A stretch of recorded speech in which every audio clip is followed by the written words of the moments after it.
गरियाबंद में छुरा नगर पंचायत के गादीकोट मोहल्ले में आज का दिन लोगों के लिए किसी बुरे सपने से कम नहीं रहा। सुबह सुबह जब लोग चूल्हा जलाने की तैयारी कर रहे थे, तभी अचानक पूरे मोहल्ले में जेसीबी की तेज आवाज, पुलिस की सीटी और लोगों की चीख पुकार गूंज उठी। कोर्ट के आदेश पर जमीन खाली कराने वाहिद मेमन जेसीबी मशीन लेकर पहुंचे। साथ में तहसीलदार, एसडीएम, थाना प्रभारी और भारी पुलिस बल, जिसे देखकर एक पल को ऐसा लगा मानो कोई बड़ी कार्रवाई, कोई अवैध कब्जा हटाने का अभियान चल रहा है। लेकिन सच इसके बिल्कुल उलट था।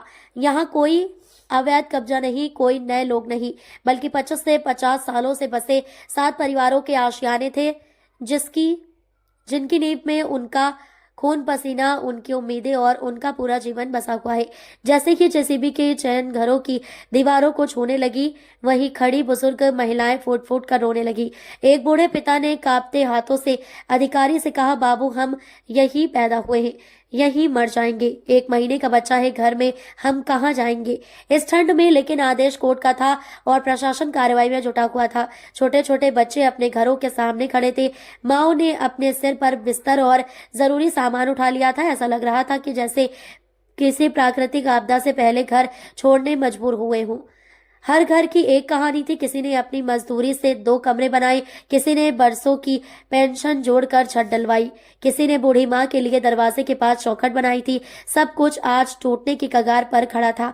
लेकिन इसी हड़कंप और अफरा तफरी के बीच जनप्रतिनिधियों ने हस्तक्षेप किया। मौके पर बैठक हुई। लोगों ने 1 महीने का मोहलत मांगा। आखिरकार लंबे विवाद, बहस और समझाइश के बाद आज की तोड़फोड़ की कार्रवाई फिलहाल रोक दी गई। जेसीबी पीछे लौटी, पुलिस हट गई, पर मोहल्ले में सन्नाटा गूंज रहा है। लोगों के चेहरे पर राहत भी थी और डर भी।